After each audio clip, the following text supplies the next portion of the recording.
Qu'est-ce que transmet la télévision, ou le cinéma, ou les vidéos? Des images. Des images. Et d'après ce que j'ai dit, les images, ce n'est pas des concepts. Alors, qu'en est-il? Est-ce que vraiment l'essentiel de ce qui est transmis, mettons par la télévision, par une vidéo, c'est l'image? Est-ce que, par exemple, on peut faire un reportage télévisé rien qu'avec des images? Alors, on prend le son.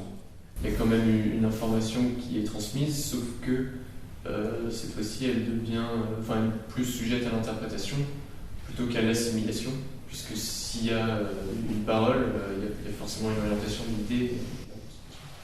Exactement. C'est sujet à interprétation. Donc, qu'est-ce que fait le réalisateur? Eh bien, il va essayer d'orienter l'interprétation. Mais comment va-t-il le faire? Comment le sens de l'interprétation vient-il aux images? Par un choix. Le choix, ça veut dire que chacun interprète à sa manière, ce qui est vrai d'ailleurs. L'interprétation, c'est très intéressant. Dans beaucoup de domaines, on interprète, on appelle ça l'herméneutique, de façon savante. L'herméneutique, c'est cet exercice intellectuel d'interpréter un discours, une image, etc., etc. Sauf que le problème de l'interprétation, c'est qu'elle risque d'être subjective. Comme tu dis, on fait des choix, mais des choix subjectifs. C'est-à-dire, de quel droit j'interprète dans tel ou tel sens? Et justement, on peut s'apercevoir qu'on peut interpréter les mêmes images dans des sens complètement différents. On s'y est amusé. On s'est amusé à montrer certaines séquences d'images et à en tirer des conclusions totalement différentes. Et d'ailleurs, toutes les grandes entreprises de manipulation jouent là-dessus. C'est-à-dire, on présente une information, puis on la déforme. Et donc, comment le sens vient-il aux images? Eh bien, je pense qu'il faut dire le sens des images est dans les mots qui les accompagnent. Dans les reportages, il y a un commentaire, c'est pas gênant qu'il y ait un commentaire, une voix off, etc. C'est général. Donc on oriente l'interprétation. Ça veut dire que l'image, elle est un peu neutre quant à l'interprétation. En tout cas, elle est polyvalente. Dans un film de fiction, c'est gênant si c'est trop bavard. Donc il faut que le sens des images, en quelque sorte, soit dégagé par les images elles-mêmes. Ça va passer déjà par la musique du film. C'est vrai, la musique est essentielle et il y a beaucoup de films dont la connotation, comme on dit, c'est-à-dire le sens qui s'en dégage parallèlement, est lié à la musique du film. Il y a même des films qui sont célèbres. Je ne sais pas si vous avez entendu parler du film de Lelouch qui s'appelle À nommer une femme, Shabadabada. L'ambiance du film, toute l'émotion du film était avec la très bonne utilisation de la musique du film. Donc la musique, bon, mais encore.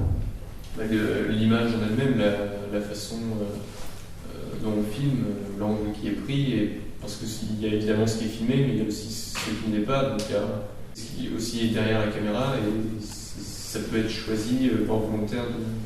C'est vrai, il y a le dispositif de filmage, qui est la deuxième solution, on va dire, il y a la musique, il y a le dispositif, par exemple, si on veut présenter quelqu'un comme méchant, on va avoir tendance à le prendre par en dessous. Parce que ça le présente sous un air un peu déplaisant souvent, et donc on aura plus de tendance à le penser comme méchant que si on le prend de face ou de dessus. Mais à mon avis, il y a encore un truc encore plus fondamental, auquel on ne pense pas en général, et à mon avis qui est excessivement important. Chercher à représenter quelque chose, une forme commune à laquelle tout le monde pourrait s'identifier. C'est-à-dire de ne pas chercher quelque chose qui est inconnu pour le spectateur, mais plus... Bravo, c'est exactement là que je voulais en venir. Exactement, c'est les lieux communs. Si vous réfléchissez, eh bien, là où les médias audiovisuels sont à l'aise, c'est quand ils véhiculent des lieux communs. Pourquoi? Parce qu'on les connaît. Donc on reconnaît quelque chose qu'on pense déjà. C'est pour ça, quelque part, la télévision est très conformiste. Parce que c'est comme ça qu'elle communique bien. Communiquer par les images, pour que les images soient facilement interprétées, eh bien, il faut qu'elle parle de choses qu'on sait déjà. Par exemple, dans le western, c'est un genre tout à fait génial pour le film, parce que c'est un tissu de lieux communs, et chaque réalisateur exploite le fond des lieux communs, avec les bons, les méchants, les histoires, les Indiens, les trucs, enfin il y a un trésor de lieux communs qu'on connaît très bien, et que le réalisateur va mettre en scène de telle façon que on puisse en quelque sorte le reconnaître de façon plus ou moins immédiate. C'est spécialement vrai dans les médias audiovisuels, mais je pense que dans beaucoup de médias grand public, y compris dans la littérature, eh bien, ça joue beaucoup. Plus quelqu'un va s'exprimer dans la ligne des lieux communs, plus il sera facile à comprendre. Vous voulez dire que les médias nous véhiculent des idées, donc ils nous manipulent, enfin ils nous confortent un peu dans les représentations. Voilà, c'est exactement, et c'est ça le point. Souvent on entend dire que les médias nous manipulent. Moi je pense pas tellement qu'ils nous manipulent, je pense qu'ils vont justement dans le contraire, dans l'autre sens, mais ils font trop dans l'autre sens. Alors, un bon éducateur, qu'est-ce qu'il fait? Il essaye de faire aller les gens qu'il éduque un peu plus loin que là où ils sont. Bon, le prof, il essaye d'enseigner des choses que les élèves ne savent pas déjà. Le père de famille, il essaye que ses enfants aillent un petit peu plus loin que ce qu'ils savent déjà. Quand l'enfant est tout petit, on essaye qu'il marche par lui-même, etc. Et c'est tout le temps comme ça. La pédagogie et le soin général de l'autre consiste à aider l'autre à aller un petit peu plus loin dans son humanité, dans ce qu'il doit être, dans son épanouissement. Eh bien, je dirais que le danger des médias, le danger structurel des médias, c'est de nous conforter dans ce qu'on est déjà plutôt que de nous pousser un peu plus loin. C'est très difficile de faire une émission vraiment éducative sur la télévision. Enfin, il y a des secteurs de télévision éducative. Et là, bon, il y a des contenus d'enseignement, c'est une autre chose. Et ça peut très bien se faire. Et je ne critique pas ça du tout. Et je critique plutôt les médias grand public, les médias qu'on appelle généralistes. Parce qu'effectivement, eh bien, leur impact sera, on parle toujours de l'audience, etc. Il y a un impact économique qui joue, qui converge avec ça. Mais je dirais qu'il ne le crée pas, il converge.